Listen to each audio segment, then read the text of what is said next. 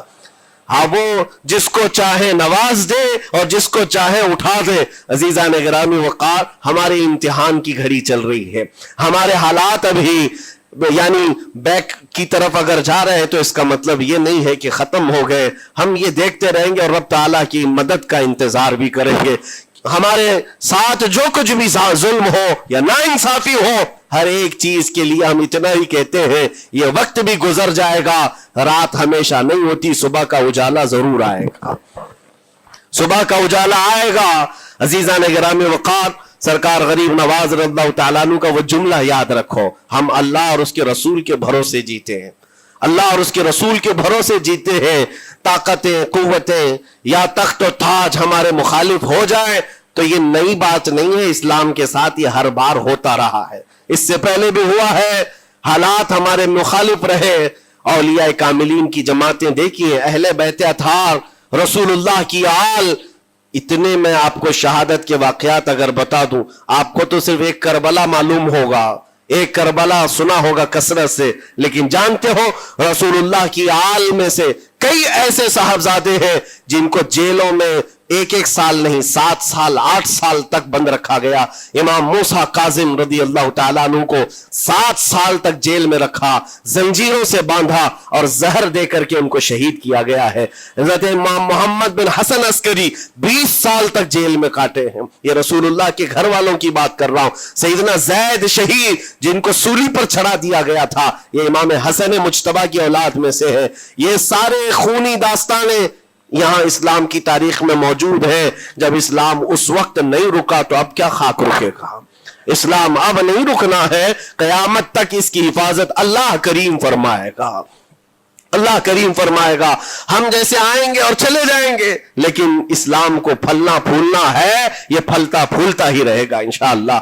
آپ کی ذمہ داری اتنی ہے، آپ کی اتنی ذمہ داری ہے، حالات دیکھ کر کے بچوں کو یہ نہ کہنا کہ بیٹا آپ جیسے حالات چل رہے ہیں ویسے ہی چلتے رہو، نہیں، اپنے بیٹوں کو یہ ترغیب دینا کہ بیٹا آج ہم امتحان کی گھڑی میں ہیں، کل اگر اللہ نے حالات اچھے کر دیے تو یاد رکھنا جس جگہ بت کدے بنے ہماری مسجدوں کو توڑ کر انشاءاللہ وہاں سے اذان کی آواز پھر سے گونجے گی، اذان کی آواز آئے۔ یہ بچوں کو نصیحت ہونی چاہیے، ہماری تاریخ مٹانے سے مٹتی نہیں ہے، ایک دور آئے گا پھر جب اللہ کریم چاہے تو یہ تاریخ کھل کر کے لوگوں کے سامنے آئے۔ ہم کسی پر ظلم کرنے کی اجازت ہرگز نہیں دیتے، اور ساتھ ہی اسلام یہ بھی کہتا ہے ظلم ہو جائے تو سہنے کی اجازت بھی نہیں ہے، آپ کو حق بات بول کر جانا ہے، حق بات پہنچا کر کے جانا ہے۔ بولنے میں کیا ہے، ہماری زبان کاٹی جائے گی، ہماری گردن ماری جائے گی، لیکن حق بات کی حفاظت نسلوں تک منتقل کرنا اللہ کریم کی طرف سے ایک بہت بڑا انعام ہے، اس کا بہت بڑا انعام ہے۔ یہ تو ہم کر ہی سکتے ہیں، ہماری نسلوں کو یہ بات بتائیں گے انشاءاللہ العزیز۔ یہ غریب نواز کا ہندوستان کل بھی تھا، آج بھی اور ہمیشہ رہے گا انشاءاللہ۔ سرکار غریب نواز کا پھیلایا ہوا یہ چراغ کبھی پھونک کے پھونکوں سے بجھایا تو نہیں بجھایا جا سکتا۔ آپ دلی کی سرزمین سے جب اجمیر معلیٰ پہنچے تھے، یہ تقریباً 7 مہینے کا سفر تھا غالباً، اس سفر کے دوران کئی ہزار لوگ اسلام میں داخل ہوئے تھے، اور آپ کو اس کے بعد کی تاریخی حالات معلوم ہے۔ جادوگروں نے مقابلہ کیا، راجوں مہاراجوں نے، بادشاہوں نے مقابلہ کیا، اور فوج نے مقابلہ کیا، نہ جانے کتنے لوگ۔ ایک بار تو ایسا ہوا کہ انا ساگر کی اس پہاڑی پر آپ ذکر میں مشغول تھے، راجے نے کئی مرتبہ یہ سوچا کہ ان کو مار کر کے یا کسی طرح سے بھگائیں، لیکن جب نہیں ہوا تو راجہ سے کسی نے کہا یہ منتر والا کوئی فقیر ہے، اس کا توڑ منتر والے سے ہی ہوگا۔ تو اس وقت جو بہت بڑا ان کا ایک منتر